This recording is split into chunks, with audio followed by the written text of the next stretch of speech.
Trazer o abraço da Igreja Presbiteriana de Vila Maria, onde nós temos, com a graça de Deus, servido a nossa oração, para que Deus esteja sempre guardando, dirigindo e abençoando a vida dos irmãos, ao mesmo tempo em que os irmãos estejam sempre fiéis, dedicados ao Senhor, cumprindo aquilo que o Senhor tem requerido de vocês, para que o nome dele seja sempre exaltado neste lugar. Que o Senhor nos abençoe assim. Vamos abrir então a palavra de Deus no segundo livro das Crônicas, no capítulo 36, e nós vamos ler os versos 22 e 23.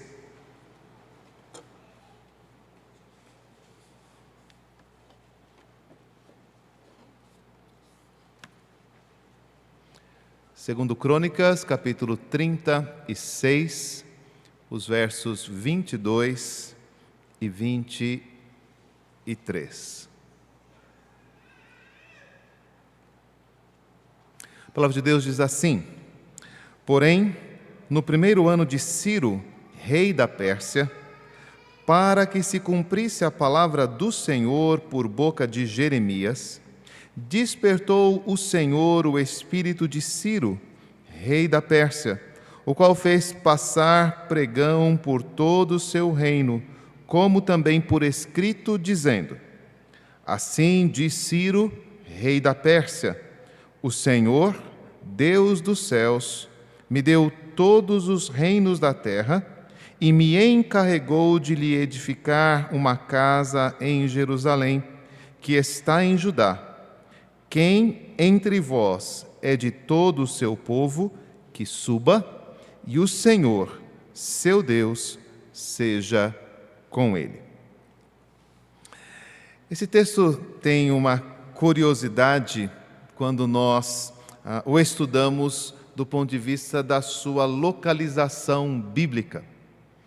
No texto hebraico, no texto original em que a Bíblia foi escrita, estes são os dois últimos versículos do Antigo Testamento. O livro de Crônicas é o último livro no cânon hebraico, e estes dois são os dois últimos versículos do livro de Crônicas. Quando os irmãos no passado fizeram a tradução para o grego, reorganizaram os livros fazendo uma ordem cronológica. Estes não são os últimos eventos do Antigo Testamento. Depois deles, nós encontramos a própria resposta a este decreto, com o retorno, a reconstrução de Jerusalém e todas as outras coisas que sucederam àquele período, profetas que atuaram ali, inclusive. Mas, de uma forma interessante, na maneira como o Espírito Santo quis originalmente trazer ou colocar esse texto para nós, estas duas palavras, esses dois versículos, guardam um significado não apenas histórico, mas teológico muito importante. Entendê-las e pensar nelas como as últimas palavras do Antigo Testamento trarão para nós uma visão e uma perspectiva que eu espero seja muito abençoadora para cada um de nós. Nesse momento em que celebramos o aniversário da igreja, nesse momento em que temos o compromisso de servir e honrar ao Senhor com as nossas vidas, quando queremos saber o que os nossos irmãos no passado fizeram, e também perguntar o que Deus quer que nós façamos no presente, na maneira como nós devemos agir nos dias de hoje. Essas palavras registram, como vocês perceberam, o decreto proclamado por Ciro. Quando você lê, você continua a leitura da sua Bíblia e lê o livro de Esdras, você vê que o mesmo texto está transcrito nos primeiros 2 versículos de Esdras. Isso porque eles estavam originalmente separados. A história termina aqui e ela continua no livro de Esdras, e o decreto é mencionado da mesma forma. Essas palavras, elas destacam para nós, e é nisso que meditaremos hoje, o papel do Supremo Deus na condução da história e na condução especialmente da vida do seu povo. os propósitos que Deus tinha no retorno do Israel para Jerusalém, né, do povo de Judá para a terra de Israel, mas também nos propósitos que Deus tem para nós hoje, que somos o seu povo, espalhados sobre a face da terra. É importante que a gente perceba, quando a gente estuda um texto como este, que Ciro fez esse mesmo movimento para muitos outros povos. Quando ele conquistou a Babilônia e se tornou, então, imperador de todos os povos que Nabucodonosor tinha conquistado, ele resolveu fazer algo para ganhar a simpatia e ter do povo que estava sendo conquistado o respeito, a admiração e, de alguma forma, promover melhor o seu reino. E então, a sua proposta, o seu movimento foi o de permitir que estes povos voltassem à sua terra natal e pudessem reconstruir o templo dos seus deuses. Você lembra que Nabucodonosor, quando atacou Jerusalém, destruiu o templo e levou todos os utensílios para a Babilônia. Agora, Ciro quer agradar o povo judeu, desfazendo aquilo que aquele mau rei do passado havia feito contra eles. E nada melhor do que permitir que eles voltassem e pudessem reconstruir os templos que Nabucodonosor havia destruído. Ele vai dar alguns benefícios, vai dar alguns recursos, inclusive, para que isso fosse feito. Mas eu não posso olhar, ainda que isso seja verdade para muitos povos, eu não posso olhar esta atitude como um mero movimento político ou como um mero agrado eleitoral, né? Falando do nosso período de eleições municipais que estamos vivendo hoje. Nós olhamos para essas coisas, reconhecemos que elas estão presentes, mas aquela ação de permitir que Israel voltasse para a sua terra natal precisava ser vista de uma forma mais profunda, de uma forma mais completa do que esta mera ação casuística de um governante. E é por isso que o autor de Crônicas, bem como depois o autor do livro de Esdras, vai registrar este decreto para que nós pudéssemos pensar não apenas na característica histórica dele, mas no seu significado teológico, na maneira como Deus estava conduzindo estas coisas. Eu quero meditar nisto, pensando, inclusive, né, naquilo que vocês como igreja, têm vivido neste período, em especial neste ano.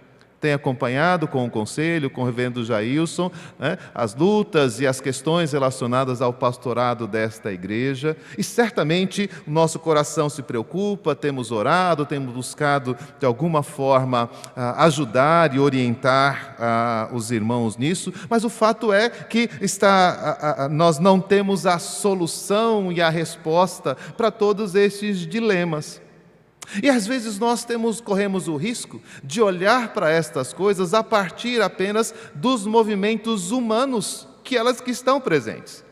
Interesses, vontades, casualidades, acertos, erros fazem parte da nossa vida, fazem parte do nosso dia a dia e certamente vão desencadear eventos, situações, algumas positivas como esta, voltar para a terra de Canaã, outras negativas, como fora 70 anos antes, o cativeiro da Babilônia. O processo político de Nabucodonosor trouxe muita tristeza para Judá. O processo político de Ciro trouxe grande alegria, mas nós não podemos imaginar que as coisas se resumem a este olhar debaixo do sol. Tanto o que Nabucodonosor fez, quanto aquilo que Ciro fez, foram realizações de um propósito mais alto e de um propósito mais excelente do relacionamento entre Deus e o seu povo. E meu intuito hoje, entre outras coisas que esse texto nos ensina, é desafiar os irmãos a enxergar também esses momentos de incerteza, esses momentos de lutas, as decisões que o presbitério, que o conselho, que os pastores estão tomando, como elementos que sim, não podemos negar, estão à mercê das perspectivas, das visões, dos anseios, dos desejos humanos, mas nunca deixam de estar debaixo da perspectiva, da direção e do anseio de Deus, que sempre prevalece para o bem daqueles que lhe pertencem. E a palavra de Jeremias, tanto no período em que eles foram levados para o cativeiro, quando profetizou o retorno, era mostrar para aquele povo que, para além das experiências naturais, eles deveriam enxergar a condução e a direção de Deus para as suas vidas. Isso vale para este momento como igreja, mas para todos os outros momentos da vida, da luta pessoal, dos conflitos particulares, familiares, emprego, doenças, lutas, decepções, enganos, tropeços, vitórias, alegrias, coisas que estão presentes no nosso dia a dia, que celebramos no aniversário da igreja, que experimentamos na nossa vida como comunidade e que fazem parte não apenas de um casuísmo histórico, mas que são, acima de tudo, a maneira como Deus está nos conduzindo para que nós nos reconheçamos como seu povo e que nós nos comprometamos com a sua obra. Vamos ver isso no texto, vamos ver como este evento histórico foi conduzido por Deus e assim sermos instruídos por Ele. O autor bíblico não deixa dúvidas. Aquele decreto estava sendo proclamado para cumprir a palavra de Deus anunciada por Jeremias. E disse que foi Deus que despertou o espírito de Ciro, rei da Pérsia. Vamos observar essas duas coisas em primeiro lugar. Jeremias foi o profeta usado por Deus para anunciar a chegada do exílio babilônico. Ele sofreu muito com isso.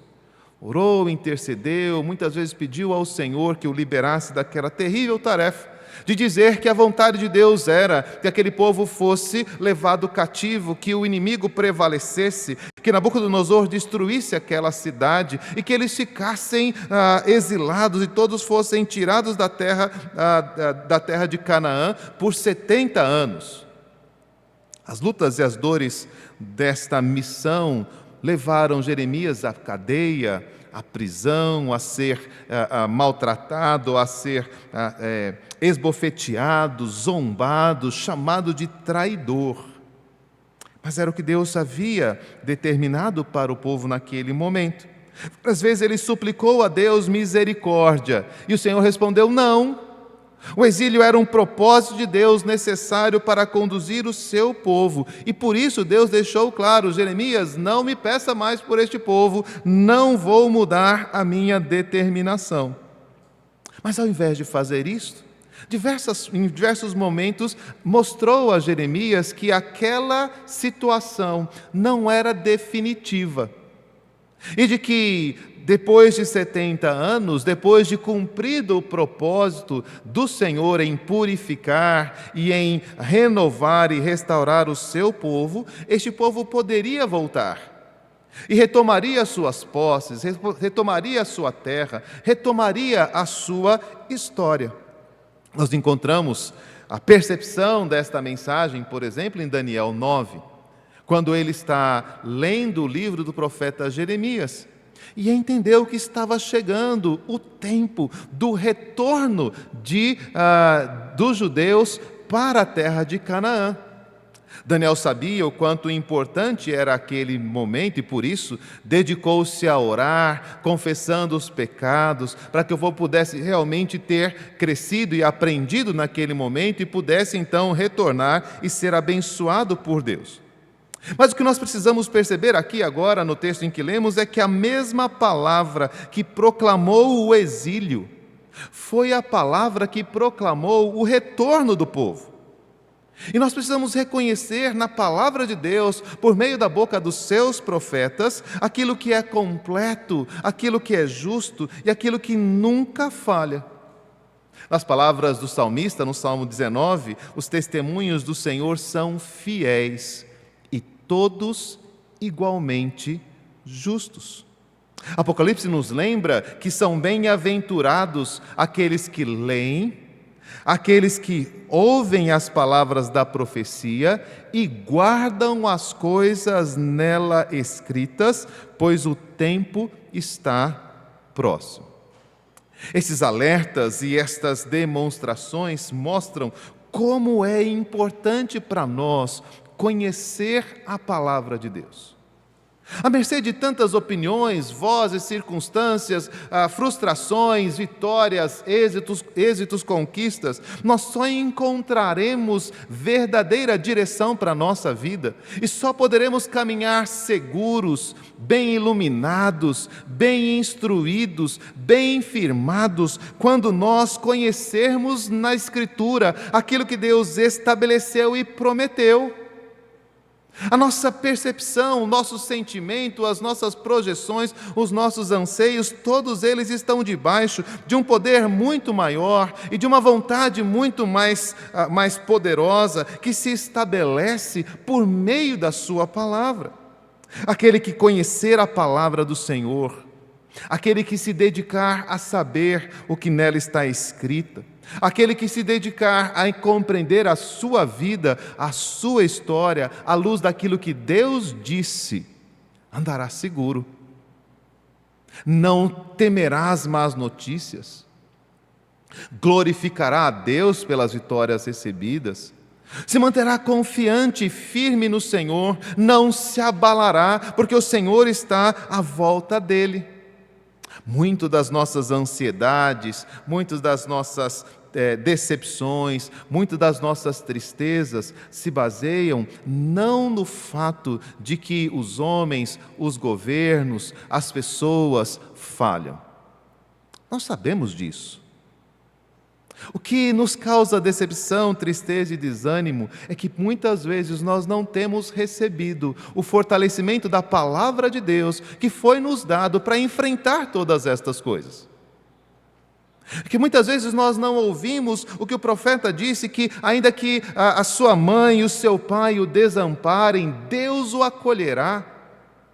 Não escutamos a palavra de Deus dizer que, ainda que uma mãe se esqueça do filho a quem amamenta, eu não me esquecerei de ti, eu coloquei vocês, gravei vocês na minha mão.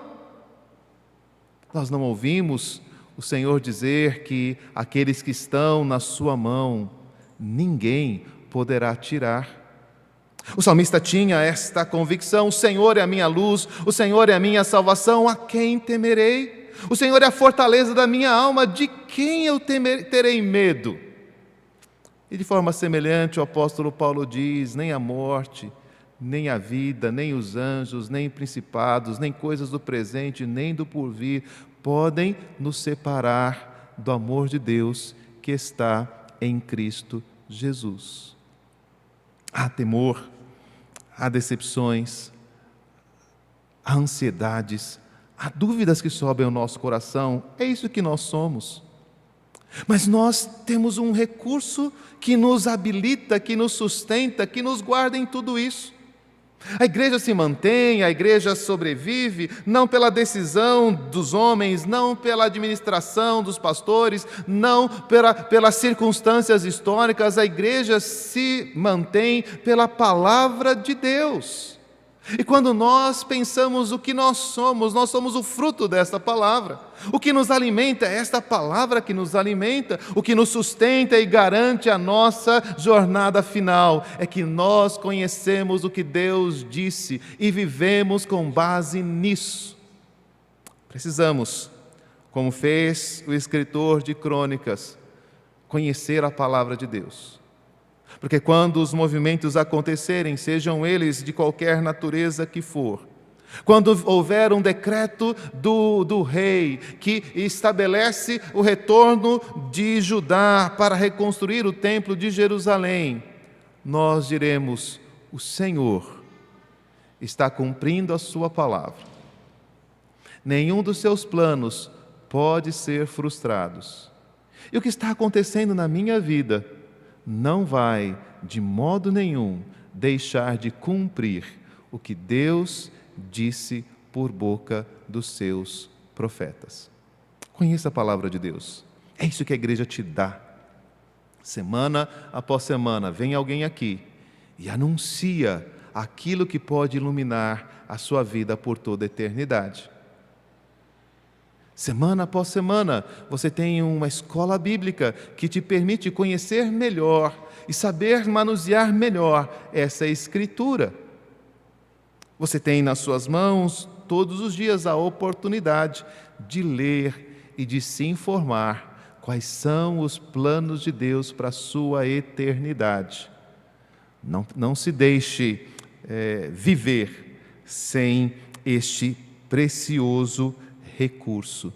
Deus cumpre fielmente a sua palavra. E esta é a grande alegria que a igreja tem. Mas o texto diz que, além de cumprir a sua palavra, a palavra de Deus, aquele decreto, era o resultado do movimento do Espírito do Senhor sobre Ciro. A ação de Deus na vida daquele rei. Nós não sabemos dizer que instrumentos Deus utiliza para realizar a sua vontade na história. Eu não sei de que maneira ele influenciou o espírito de Ciro, mas o fato é, Provérbios nos diz que o Senhor move o coração do rei como quer. Então, o profeta, o escritor bíblico, ao registrar este movimento do rei, ele encontra ali não apenas um cumprimento estático, um cumprimento teórico da soberania de Deus, mas um exemplo prático, concreto, da maneira como Deus conduz o coração dos homens e faz com que esses homens cumpram a sua vontade. Foi o Espírito do Senhor que despertou o coração de Ciro para fazer o decreto. Como eu disse há pouco, aquele foi um ato político de Ciro. O que ele queria era conquistar o favor dos povos que tinham sido levados cativos pelos babilônios. Mas note, ele podia fazer muitas outras coisas para alcançar esse mesmo objetivo. Ele estava cercado de conselheiros, ele certamente era um grande estrategista, ele, afinal de contas, conseguiu vencer a Babilônia e conseguiu assumir aquele vasto império. Ele tinha conselheiros, ele tinha uma série de recursos que poderiam, sim, beneficiar os povos e agradar as pessoas ao redor. Mas o seu coração desejou agradar os povos desta forma, permitindo que eles voltassem para suas cidades natais e reconstruíssem o templo dos seus deuses que foram destruídos por Nabucodonosor. E entre eles estava o povo de Judá. Coincidência, alguém pode dizer. Foi só uma casualidade. Mas para aqueles que conhecem a palavra e o poder soberano do Senhor, não há outra explicação para esta decisão tão surpreendente que não o próprio Espírito de Deus foi quem levou Ciro a escolher este caminho, que abençoou e que beneficiou muitos povos, mas que, acima de tudo, cumpriu o propósito e a vontade de Deus. Nós que conhecemos a glória do Senhor, conhecemos o seu poder e a maneira como Ele conduz todas as coisas, sabemos certamente que foi a ação de Deus que colocou no coração de Ciro aquela ideia. Mas então eu lhe pergunto, é diferente nos dias de hoje? As decisões dos governos, as decisões dos prefeitos, as decisões dos povos, as decisões da igreja, do conselho, do presbitério, são governados por outra razão que não o mover do Espírito de Deus? Eu não quero dizer se essas ações são boas ou ruins, se elas são honestas ou se elas são, de alguma forma, feitas com algum interesse. Eu estou perguntando se há outro governo sobre o universo que não seja o Espírito do Senhor.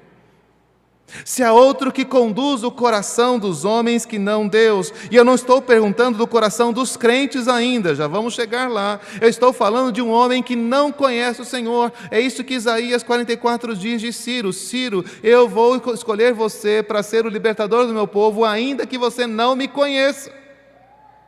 Mas esse homem, tomando as suas decisões políticas para agradar e servir o seu próprio reino, nada mais está fazendo do que ser conduzido por Deus, para que a palavra de Deus se cumpra. Cada decisão, cada ação, justa ou injusta, certa ou errada, estão debaixo da condução de uma soberana, perfeita e agradável vontade. E eu lhe pergunto, você acredita nisto? É assim que você vive? Você entende que todas as coisas estão debaixo do poder de Deus e cooperam para o bem daqueles que creem no seu nome? Porque é isto o que a Escritura nos chama a crer. É isso que a Escritura nos chama a entender. Mas então eu pergunto, e essa é a questão mais importante para nós do ponto de vista do nosso crescimento espiritual: se é verdade que Deus governa o coração de homens ímpios e que o Espírito dele move esses homens para fazerem toda a vontade de Deus, quanto mais importante é que eu e você estejamos submissos a este Espírito e busquemos ser conduzidos por essa vontade. Ciro não conhecia o Senhor e ainda assim está sendo instrumento da vontade de Deus, mas nós o conhecemos. Nós sabemos quem o Senhor é, nós somos resgatados por Ele e a nossa vida foi conquistada pelo sangue de Cristo. Dessa forma, é importante que nós busquemos pedir ao Senhor que mova o nosso coração, que oriente as nossas decisões, que faça com que as palavras dos nossos lábios, que o meditar do nosso coração sejam agradáveis na presença do Senhor. Os homens ímpios estão fazendo isso, o prefeito da cidade está fazendo isso, o governador, o presidente, os ricos e poderosos do mundo nada mais estão fazendo do que fazer cumprir a vontade de Deus. Mas eles fazem isto involuntariamente. Espera-se da igreja, espera-se dos presbíteros, espera-se dos pastores, que nós peçamos ao Senhor, docilmente, que nos conduza, que nos conceda sabedoria, que nos dê palavras de orientação, que nos permita tomar decisões e ter ações que vão glorificar o seu nome. Precisamos pedir ao Senhor que o nosso velho homem seja mortificado e que a cada dia nós nos tornemos mais parecidos com Cristo, sendo um novo homem que se renova em justiça e retidão procedentes da verdade. É isso que é ser igreja. Romanos diz que todos aqueles que são guiados pelo Espírito de Deus são filhos de Deus. Quem você é? Ciro, o coração de Ciro foi movido pelo Espírito do Senhor. E você? Qual é a sua motivação? O que estabelece os seus anseios? O que regula os seus pensamentos? O que estabelece quais são suas ações? O texto nos mostra um homem ímpio, cumprindo os seus propósitos pessoais, mas completamente alinhado com o propósito de Deus para o seu povo. E nós, como igreja, ao celebrar 88 anos de trabalho aqui neste local, nesta comunidade, estamos buscando o quê para as nossas vidas? Mas esses ensinos e estas percepções não são apenas suposições do autor bíblico.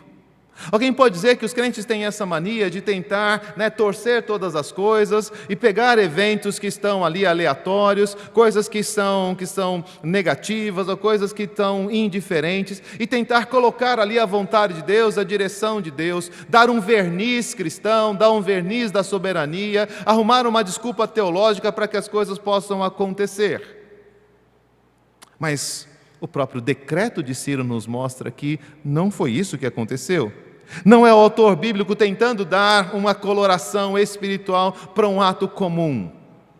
O próprio decreto mostra para nós que Ciro, mesmo sendo um homem ímpio, tinha conhecimento de Deus e dos seus propósitos. E ao fazer este decreto para o povo de Judá, ele expressa esse conhecimento. E é isso que eu quero que você observe agora no decreto em si. Ciro fez isso com todos os povos.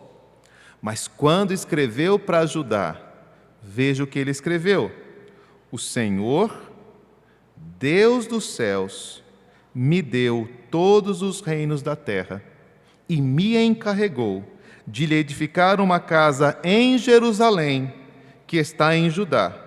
Quem entre vós é de todo o seu povo, que suba, e o Senhor, seu Deus, seja com eles. O Senhor é o Deus dos céus. Esse é o grande diferencial do Deus de Israel. Ele habita nos céus.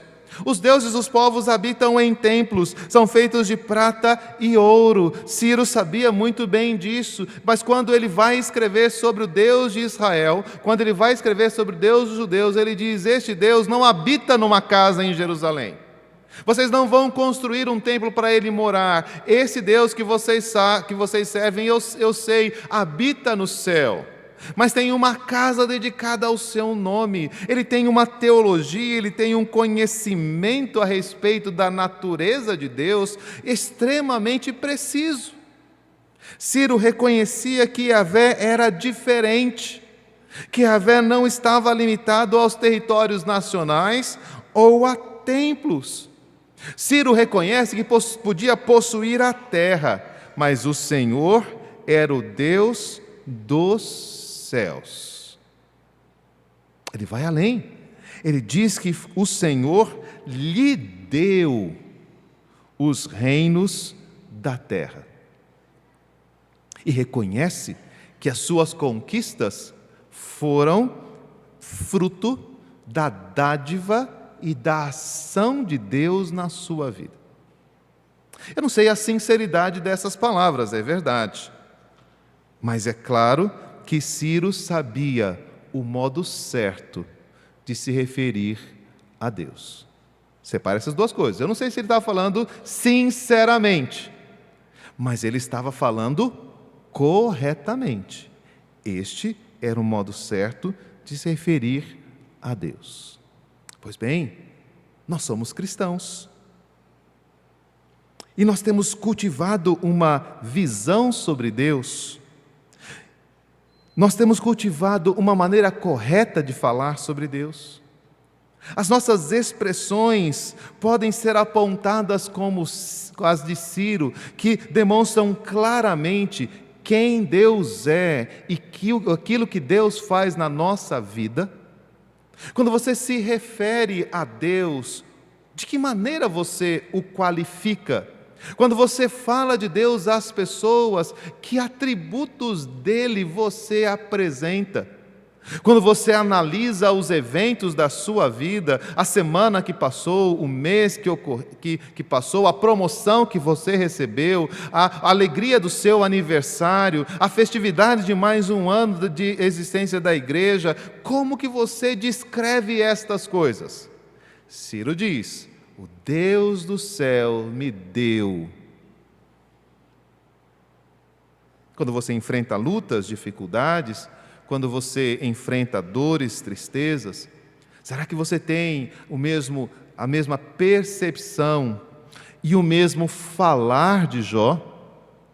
O Senhor deu, o Senhor tomou, bendito seja o nome do Senhor. Ciro nos ensina, ainda que sendo um homem ímpio, que nós precisamos nos perguntar sobre a maneira como nós nos referimos a Deus. A murmuração, a incredulidade, a desconfiança no cuidado e na direção de Deus estão muito na boca dos crentes. A autoconfiança, o autoelogio, a exigência de glória, a exigência de respeito, a exigência de atenção estão muito na boca dos crentes, e ela não parece ser a maneira certa de dizer das pessoas que conhecem verdadeiramente ao Senhor. De alguma forma, Ciro ficou sabendo dessas características de Deus. Alguém disse: olha, para falar dos deuses israelitas, diga assim. E ele estava então, ele escreve o seu decreto mostrando que fora bem instruído sobre quem Deus era e a maneira como ele deveria se referir a Deus. É isso que está acontecendo conosco semanalmente. Nós estamos nos hinos, nós estamos nos cânticos, nós estamos nos estudos bíblicos aprendendo como devemos falar sobre Deus. Mas precisamos que estas palavras que estão embelezando e que estão enchendo os nossos cultos, encham os nossos corações e sejam proclamadas, sejam proferidas no nosso dia a dia. Que os louvores do Senhor estejam sempre nos nossos lábios, que a referência ao cuidado de Deus seja sempre a maneira como nós indicamos como estamos vivendo. Que a certeza de que o Senhor ouve as nossas orações seja pronunciada por aqueles que sofrem e que estão esperando por algo. Que a gratidão e o louvor a Deus, que nos abençoa muito além do que pedimos ou pensamos, esteja na maneira como nós contamos as nossas alegrias. Ciro diz: o Deus dos céus me deu todos os reinos da terra. E nós, como nos referimos a Deus no nosso dia a dia? A igreja tem nos ensinado a isso. Tem nos trazido instrução bíblica, instrução de louvor, instrução de oração, de súplica. Nós temos aprendido a buscar a Deus nas nossas dificuldades, pedir ao Senhor sabedoria. Ciro aprendeu e exerceu. Que nós também tenhamos esta mesma percepção. Segundo lugar, no seu decreto, Ciro reconhece que Deus lhe dera uma missão. Este Deus me encarregou de lhe edificar uma casa em Jerusalém. Ele menciona o projeto de edificar a casa do Senhor. Ele sabe que este encargo é um encargo não apenas da sua vontade política, não apenas um benefício dado ao povo, mas de alguma forma, a gente não sabe como, o Espírito do Senhor conduziu a Ciro para que ele dissesse: a minha tarefa, a minha missão é construir esta casa. O propósito da nossa vida é servir a Deus e glorificar, manifestar a sua glória. Ciro começa a perceber que as suas ações, ou no decreto deixa perceber que as suas ações tinham como destino fazer com que Deus fosse honrado e glorificado, que o culto a Deus fosse prestado. O propósito da nossa vida não pode visar prazeres, não pode visar o trabalho, não pode visar as realizações. O nosso propósito é edificar o reino de Deus. O nosso propósito é edificar a igreja de Cristo. O nosso propósito é abençoar o povo do Senhor, é fazer o seu nome conhecido em toda a terra. Como uma forma de prefiguração de Cristo, Cristo apresenta a sua missão como edificar a casa de Deus, tal como foi prometido lá em 2 Samuel 7,14, e qual ele mesmo, Cristo, anunciou a Pedro: eu edificarei a minha igreja. Qual é o seu trabalho? Você tem vindo regularmente aqui? Você tem estado fiel às atividades, aos cultos, às programações desta igreja? Qual é o seu objetivo? Ciro diz: o meu encargo é edificar uma casa ao Senhor. Espero que você possa também, como Igreja Ebenezer aqui reunida, ter esta mesma consciência de missão. Deus me colocou aqui para edificar o seu povo, para de alguma forma servir e glorificar o seu nome, para fazer com que este povo aqui reunido, que esta igreja, que esta comunidade cresça e amadureça, para que eu possa dar a minha cooperação, para que o corpo de Cristo cresça em amor, seguindo a verdade. Essa não é só a função dos pastores, essa não é só a função do conselho, essa não é só a função dos diáconos, essa é a função de todos aqueles que reconhecem quem é Deus e qual é o seu propósito para a criação. Ser igreja não é apenas sentar-se e assistir um culto. Você sabe disso se você tem vivido esta verdade. Ser igreja é dizer: Senhor, estou aqui. Eu quero ouvir a Tua voz, eu me sento aqui para ouvir o que o Senhor quer de mim. E quando eu me levanto, eu digo: o Senhor me encarregou de. E essa minha missão está lá na minha casa com os meus filhos, essa missão está lá com a minha esposa, com o meu marido, essa minha missão está lá no meu trabalho. De alguma forma, Deus me chamou para edificar casa. De alguma forma, Deus me chamou para levar o seu nome a todos aqueles que precisam. E desta forma, Ciro se apresenta como alguém que sabe que Deus tem um propósito para a sua vida. E de alguma forma, aquele decreto é a maneira como Ciro realiza aquilo que Deus tinha o encarregado de fazer. Em terceiro lugar, que mostra que Ciro conhecia e sabia o que estava fazendo, que aquilo que estava acontecendo era de fato o propósito de Deus, é que ele conclama o povo de Deus para a obra. Ele podia ter mandado os seus construtores, os seus arquitetos construírem o templo de Jerusalém. Herodes fez isso, por exemplo. Com o mesmo intuito de agradar o povo, Herodes pegou as suas riquezas, pegou os seus engenheiros, pegou os seus arquitetos e construiu um belíssimo templo em Jerusalém, um templo admirável, e alegrou o coração de todas as pessoas. Mas de alguma forma, por ter sido movido por Deus, Ciro sabia que não se tratava apenas de uma questão de engenharia, não se tratava alguma questão apenas de construção civil.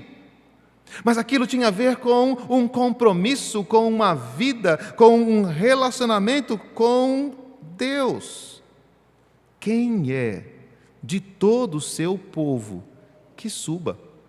Quem deve construir a casa de Deus é o povo de Deus. Quem deve construir a igreja de Deus são os próprios crentes. Tal como Jesus viria a fazer, Ciro conclama ao povo de Deus a se dispor e participar da obra de reconstrução do Templo de Jerusalém. Note que o chamado não é para voltar para a terra de Canaã. Quem é do seu povo que volte para a terra, vocês estão liberados. O chamado não é para realizar o sonho de voltar para casa. O chamado é para edificar a casa de Deus. Sim, ao cumprir este propósito, muitos benefícios eram dados ao povo. Na medida em que eles se empenhavam em servir ao Senhor e reconstruir a sua casa, a sua liberdade era restabelecida, a sua autonomia, a provisão, o sustento, todas as coisas eram dadas à medida em que eles buscavam o reino de Deus e a sua justiça. Ciro sabe qual é o foco daquele povo. Eles precisavam entender que eles estavam sendo chamados para uma missão espiritual. E que ao cumprir essa missão espiritual, eles teriam benefícios materiais. Conosco é a mesma coisa. O Evangelho é cheio de benefícios, o Evangelho é cheio de graças, nossos filhos são abençoados, nossos lares são reconstruídos, a nossa vida é reorientada, no trabalho nós trabalhamos de maneira mais produtiva, eficaz, mais efetiva. Mas o que estamos fazendo, acima de tudo, não é nenhuma destas coisas. O que estamos fazendo é nos preparar para apresentar diante de Deus os frutos do nosso serviço, do nosso compromisso para com o Senhor. Cada dia, cada ano, cada encontro, cada culto que nós participamos, cada louvor que cantamos é para que nós possamos um dia ser reconhecidos como servos bons e fiéis do Senhor Jesus Cristo.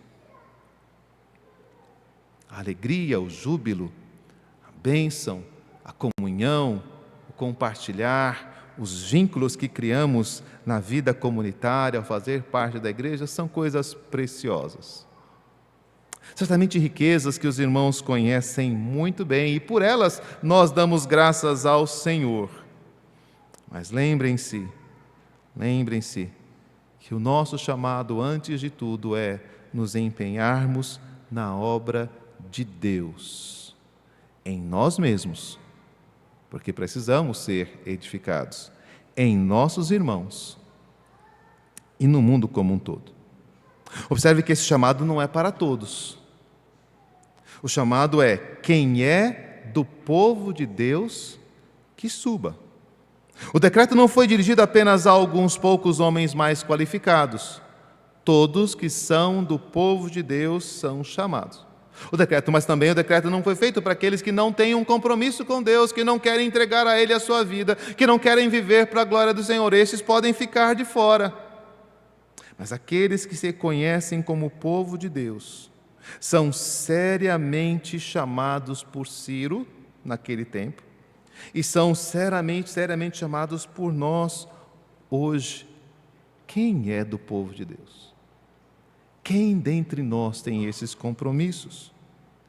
O Ciro mandou pregão por todo o seu reino, fazendo esta pergunta. Ele mandou a todos os lugares onde estava o seu poder, que esse decreto fosse feito. Ele não foi apenas lá na cidade de Suzã, ou lá perto do rio Quebar, ou na cidade de Babilônia. Por todo o império, a pergunta foi feita: quem é do povo de Deus, que suba? E essa pergunta ecoa, e essa pergunta chega a nós até hoje. Ainda se pergunta: quem é do povo de Deus? Quem está comprometido com Ele? Quem quer fazer a sua obra? Há um hino que diz: quem quer andar ao lado de Cristo? Quem quer ajudá-lo, outros a salvar? Pela sua graça, pelo seu amor, somos o povo do Senhor, somos dele, é o que diz o hino. Se o chamado de Ciro é assim tão abrangente, muito mais sério e contundente é o chamado de Jesus, para mim e para você.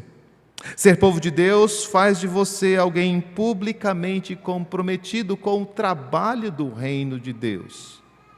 Não importa se você está na Babilônia, em Suzã, se você está no Brasil, se você está em Portugal, se você está no Paraguai, se você está nos Estados Unidos, não importa se é permitido ou não pregar o Evangelho onde você está, a pergunta é sempre a mesma: quem é de todo o seu povo que suba,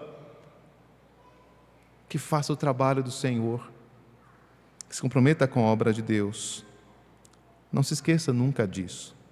Por fim, Ciro termina o seu decreto dizendo que a bênção do Senhor estaria sobre aqueles que atendessem àquele chamado. Ele diz: e o Senhor, seu Deus, seja com ele. O compromisso de ser igreja, o compromisso de fazer parte do povo de Deus, o compromisso de ser guiado por Deus na história, é o compromisso que nos leva à bênção de Deus. Ciro conhecia este princípio e ele anuncia que a companhia do Senhor estaria com aqueles que atendessem ao seu chamado, que o Senhor acompanharia e estaria com aqueles que se comprometessem com esta obra. Tempos depois, Esdras, quando vai dirigir-se a Jerusalém, levando tesouros e ofertas para esta reconstrução do templo, chama o povo para fazer jejum, chama o povo para fazer oração pela viagem, viajariam com grandes riquezas, e ele diz: eu preciso que nós oremos para que Deus nos acompanhe na viagem, porque eu disse para o rei que Deus estaria conosco, e por isso tive vergonha de pedir guarda, uma escolta.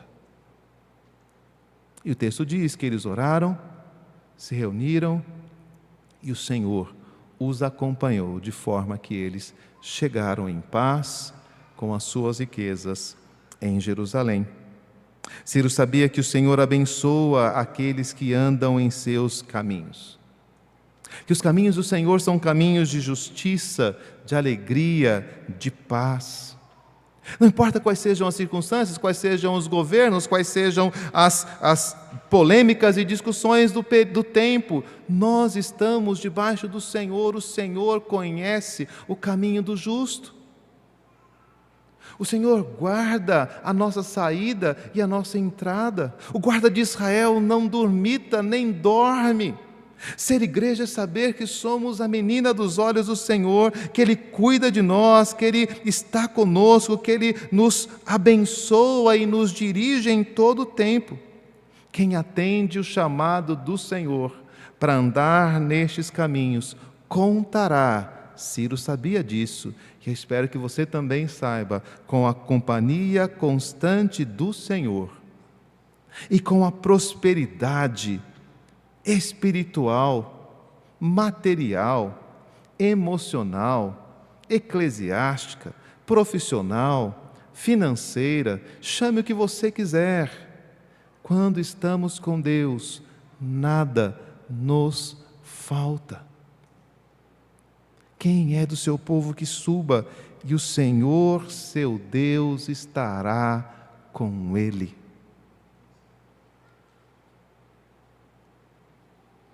Aquele que participa do reino de Deus, do projeto da igreja.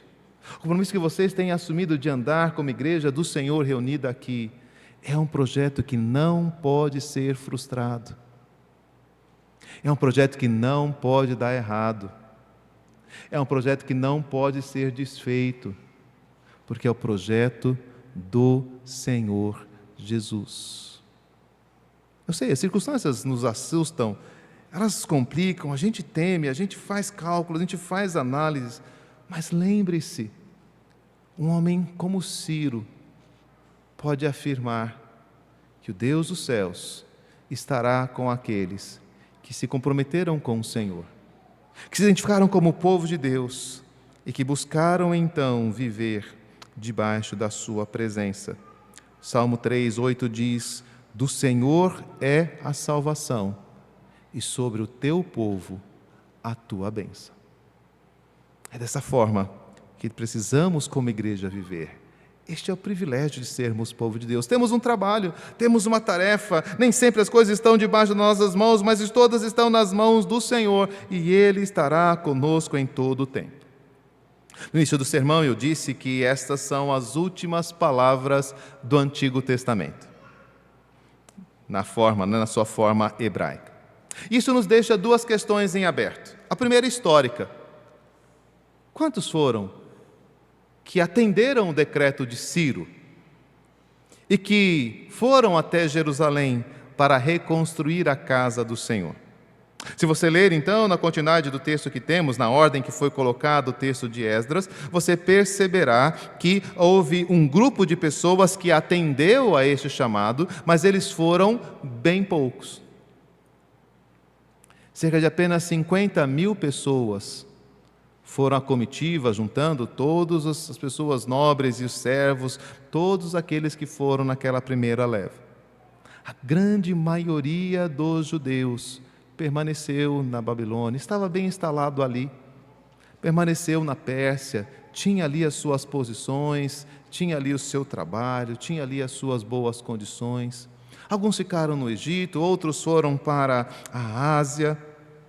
Historicamente, não foram muitos aqueles que se empolgaram com a possibilidade de voltar por uma terra arrasada, por um lugar com portas e muros derribados, por um lugar onde não havia culto nem sacerdote, onde não havia comida, onde havia apenas lembranças que a maior parte deles nem sequer mais tinha. Quando as bases do templo foram lançadas, aquele povo, parte daquele povo alegrou, jubilou-se, regozijou-se com o feito, enquanto aqueles mais velhos que conheceram a primeira casa choravam e lamentavam. Isso nem de longe é perto da glória que nós tínhamos antes.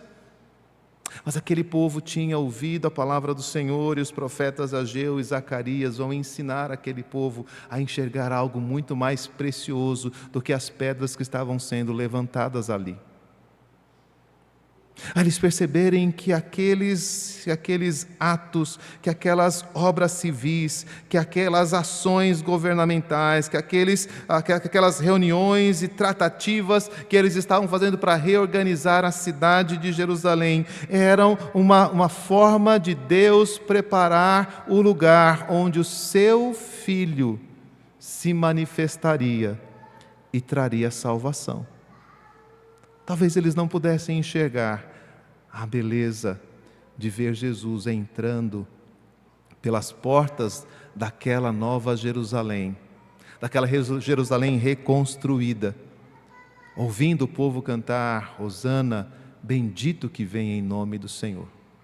Mas Zacarias disse para eles, o profeta Zacarias anunciou que o rei deles viria sentado num jumentinho.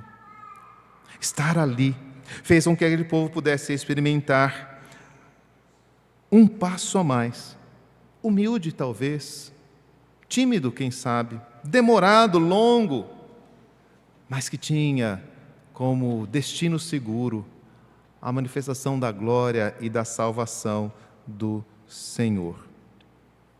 Foram muito, muito difíceis os dias daqueles que atenderam o decreto de Ciro.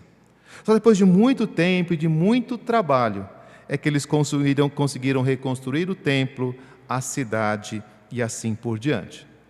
Mas a questão principal, e aquela que deixa aberto na maneira como o texto é construído lá no cânon hebraico, é teológica. Porque a pergunta continua reverberando naqueles que liam o texto bíblico: quem é de todo o seu povo que atenderá ao chamado do Deus do céu para vir e participar da obra do seu reino? E essa pergunta é respondida no Novo Testamento, quando Deus do céu se fez carne no Rei dos Reis, no Senhor dos Senhores, no Rei Jesus. Ele veio e convocou o seu povo e estabeleceu que aquele povo viesse a Ele, que aquele povo o seguisse, que aquele povo buscasse o reino de Deus e a sua justiça, que aquele povo então fosse a todo o mundo, a todas as nações, e pudesse então edificar a sua igreja e formar um templo muito maior do que aquele que estava em Jerusalém, mas fazer de nós o templo do seu Espírito. Repare então nas últimas palavras do Evangelho de Mateus. E preste atenção na semelhança destas palavras com as palavras de Ciro que acabamos de estudar. Jesus, aproximando-se, falou-lhes dizendo: toda a autoridade me foi dada nos céus e na terra. Ciro recebeu do Senhor todos os reinos da terra. Mas Jesus diz: eu recebi autoridade no céu e na terra. Ide, portanto, fazei discípulos de todas as nações, batizando-os em nome do Pai e do Filho e do Espírito Santo, ensinando-os a guardar todas as coisas que vos tenho ordenado. Ao invés de vir, quem é do seu povo que vá e construa e edifique a sua igreja, batizando, ensinando, mostrando o caminho do Senhor àqueles que precisam.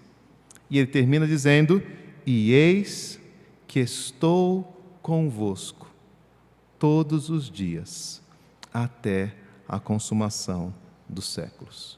Que o Senhor esteja com eles.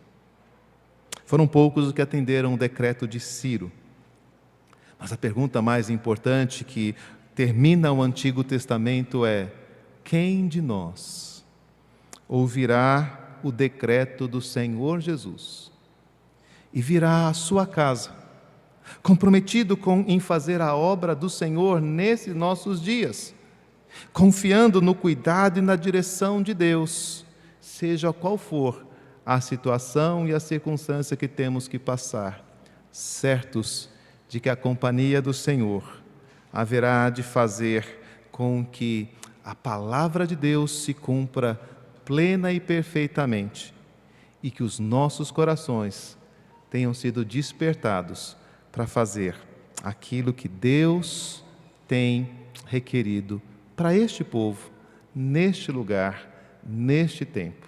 Que Deus os abençoe e faça desta igreja uma igreja fiel ao Rei dos Reis e cumpridora do chamado que o Senhor tem feito para cada um de vocês. Amém.